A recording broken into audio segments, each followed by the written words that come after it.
Hello guys mga kasaka, good morning. So, welcome to my channel. And ngayon ay andito po tayo ngayon sa kabukiran. Medyo mainit na. Ngayon ay kami po ay manguha ng manlilimot ng dumi ng baka, mga hayop, at ilalagay po natin sa vermi, ito sa ating vermi. Nga po pala, last vlog ko ay hindi ko nabanggit na importante po pala, importante din yung ating dumi ng hayop na pakain sa bulate, yung pong tuyo na, hindi na sariwa. So, ngayon ay kami ay nagagala sa kalawa nanguha ng dumi ng baka. O, kasama ko po si ating kasaka Nikos. May ka yan po. So, tara guys, at kami ay inyong samahan. Tara, buwan na natin yan, isang sako doon natin ay nasa tabi. Mga kasaka ay lahat kami may nakuha na nasa kalahating ano din to sa ako pa lang, simula pa lang, pero medyo mainit na. Ilalagay muna natin sa tabi itong nakuha nating yan, dyan muna, tara.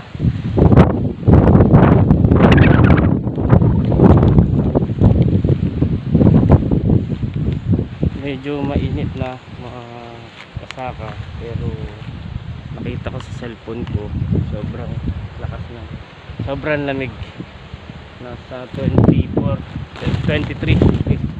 degrees Celsius, at yan ay dala ng hangin amihan, napaka ito pa yan, nadurog na kasi yung mga dumi ng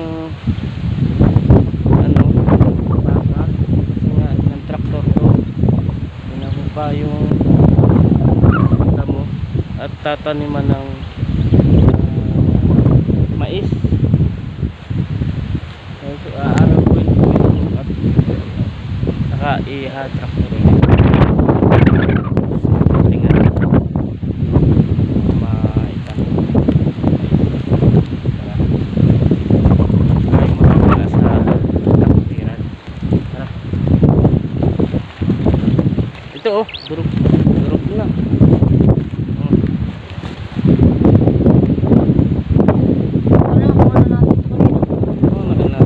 Sige, tara.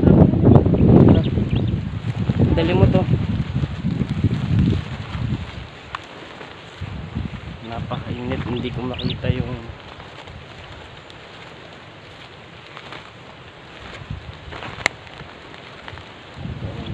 pag ano na tayo, no? Tapos ganun, tara. Ang problema lang dito mga kasaka ay ganda mo na to, industrial kasi ito eh. Hindi naman na ano, yung timpla yung masyadong timpla. Kung makahiya, lumutan mo na magsuot ng kota.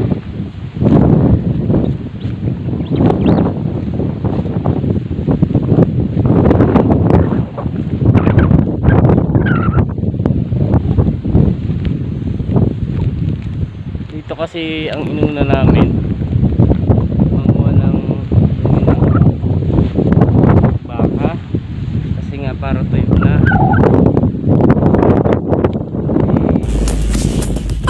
ayun, mga durog nga, hindi na ano ng traktor. Pag ganun tayo pataas.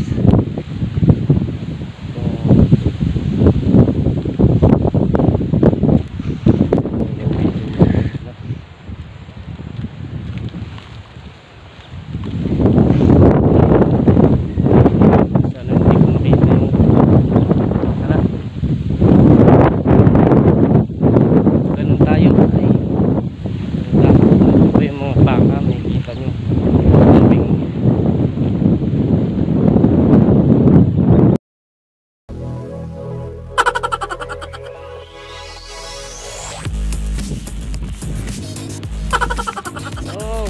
Shortcut.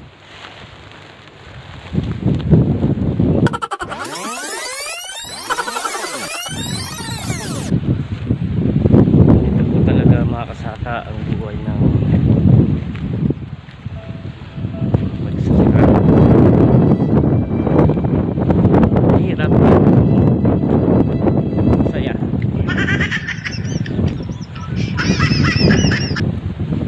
So mga kasaka, sa mga hindi pa at sa mga bago sa akin channel, huwag po natin kalimutan na mag-subscribe kay Juan Saka. Because dali mo yung sako, yun, dali mo rin yun. Tara mga kasaka, ay lilipat tayo ng area at talaga namang napakainit.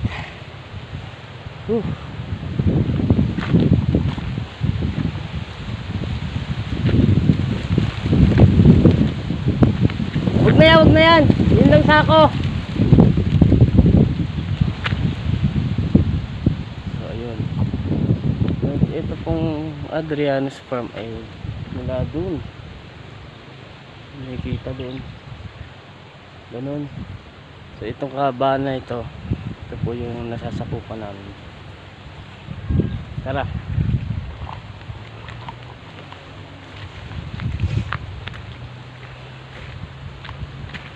At ito po, kasama po natin ang aming sikas sa kasakang likod. Ayan, pogi no? Yes. Tara. Tara guys, ito yung samahan ni kasakang likod. Ito po ay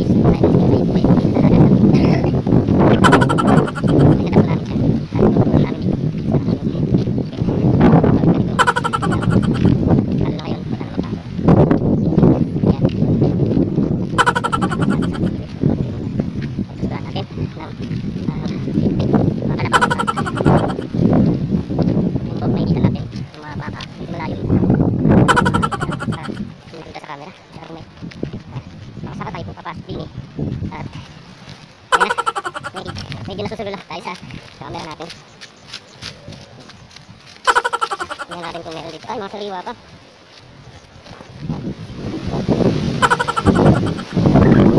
Tingnan natin ang katupatan. Tingnan natin kung meron dito.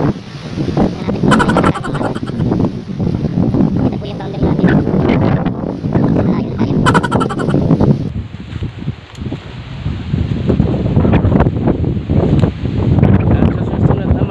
Kasaka, ang kukunin naman natin ay saging, puno ng saging. Maghahako tayo sa next ano po natin, next vlog. Ito ito ano natin po, pinasako namin yung yan, okay pa, hindi okay yan, bulok naman na yan. Importante kasi ayan yun, bulok na yung ano, yung dumi ng baka. Ito yung huling pinagsugahan namin. Dito namin dinala yung baka, ngayon nilipat ulit namin. Hindi naman ganito kahirap mag alaga ng baka sa amin kasi medyo malawak naman itong ating ano, area. Ito pa, ito.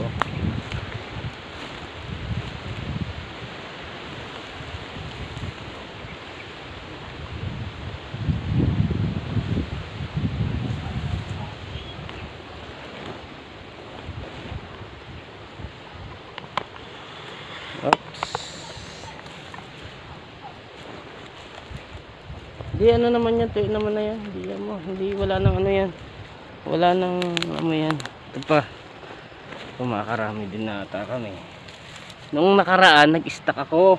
Ito pong ano naubos na rin. Kasi yung unang harvest ano namin, yung mga naunang harvest namin ng vermi, yan na. Diyan na po namin inilagay.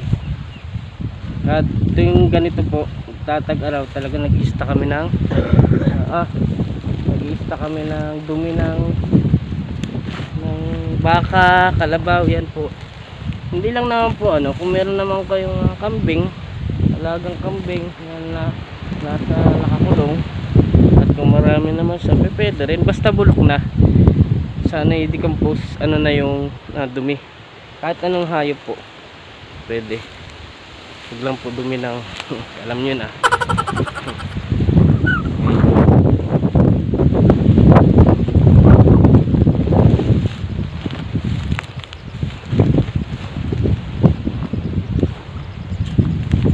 Ito, mura. Ito, yan na. Napakasulo, hindi ko makita yung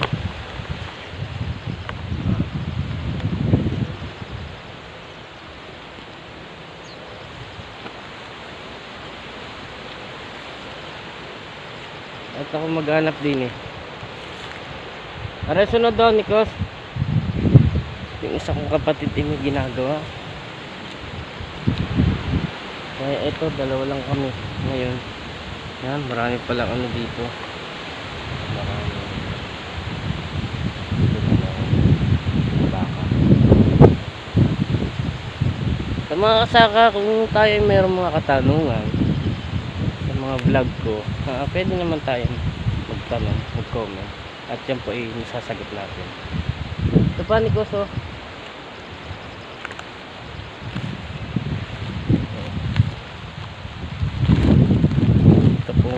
Kasama natin si Kasaka, batang Kasaka sa magsasaka. Tinitrain natin ito eh.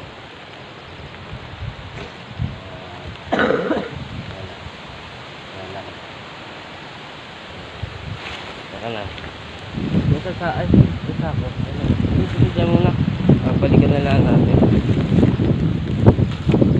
Yan ayan, dapat pinaka na ari. Madami. Ari, yan mga taga-probinsya ng Eri. Yung mga probinsya ng Mindoro. Na matatag na kung saan matatagpuan ang mga magaganda at nagagwapuan, di ba? Ang mga nilalang sa mundo.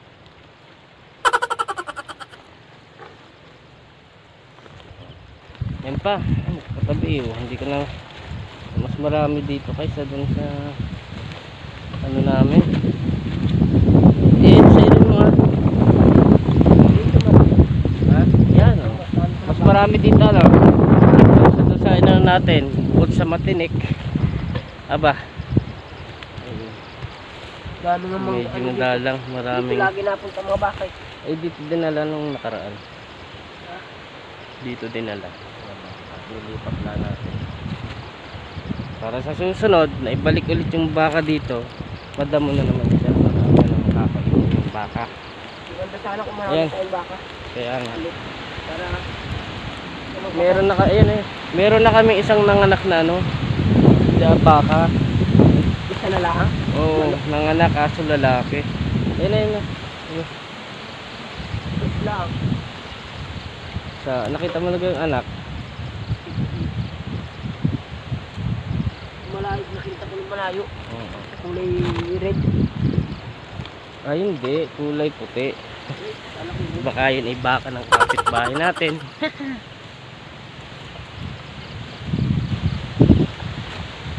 Ito pa. Bayot. Oh, ito. Ano na? Yeah.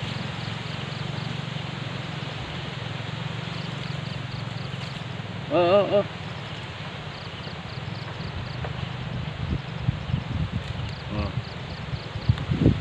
Gus, oh.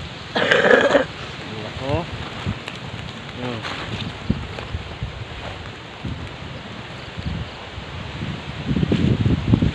So mga kasaka, naman nakikita nyo yung nasa malayo na yan.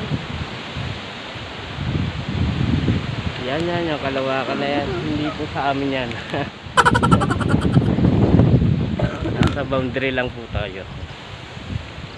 So, ito pong farm namin ay malapit talaga to sa bundok. Nakasaka, tingnan nyo po. Ito bundok na.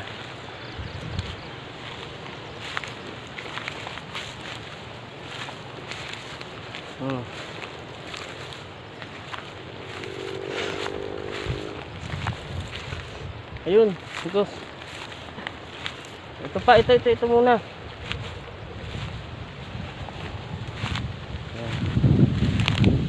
Ay.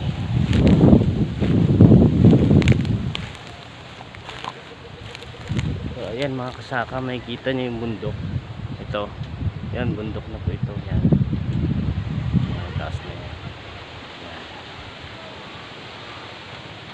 Yan po. Yun, ang mga kabundukan. Na dito po sa area na to. Dito sa area na to mga kasaka. Yan. Sa taas na yan. Andyan po yung mga tawag dito, mga grupo, mga tribong Iraya, mga katutubo po natin, mga minority. Yan po, nasa 100, 100 na mahigit po ang pamilya nakatira dyan. Yung mga katutubong Iraya, mga Iraya po yung pangalan ng tribo nila. Ito pa.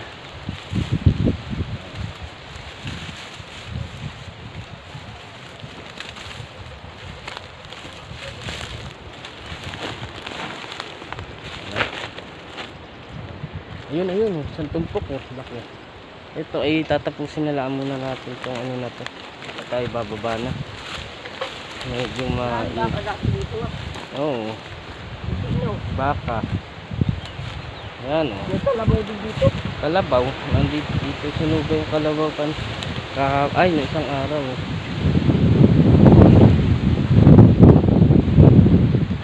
Ayan po mga saka.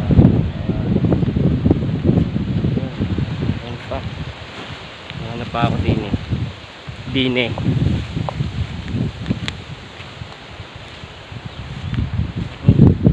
Hirap pag mainit na. Hindi makita yung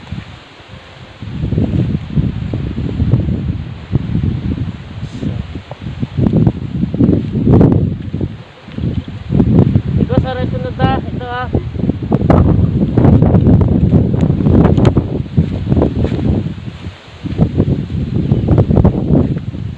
yun, medyo marami pa dito.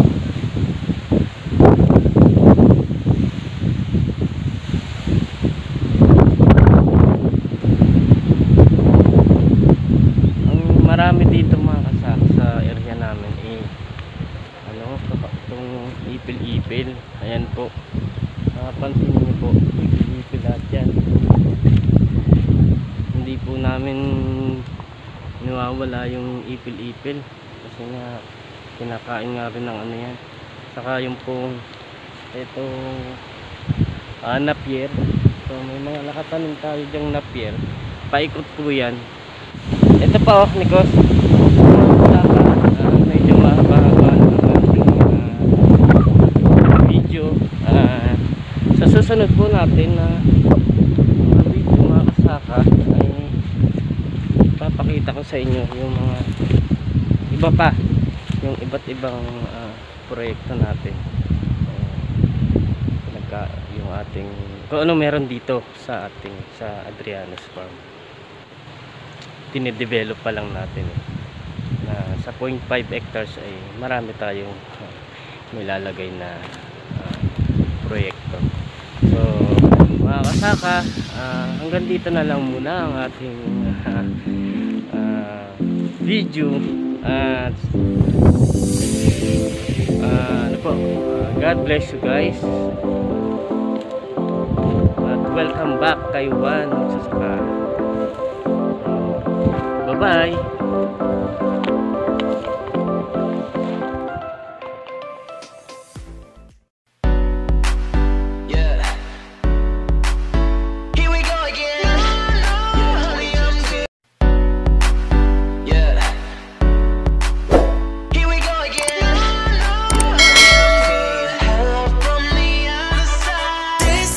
That ice cold Michelle.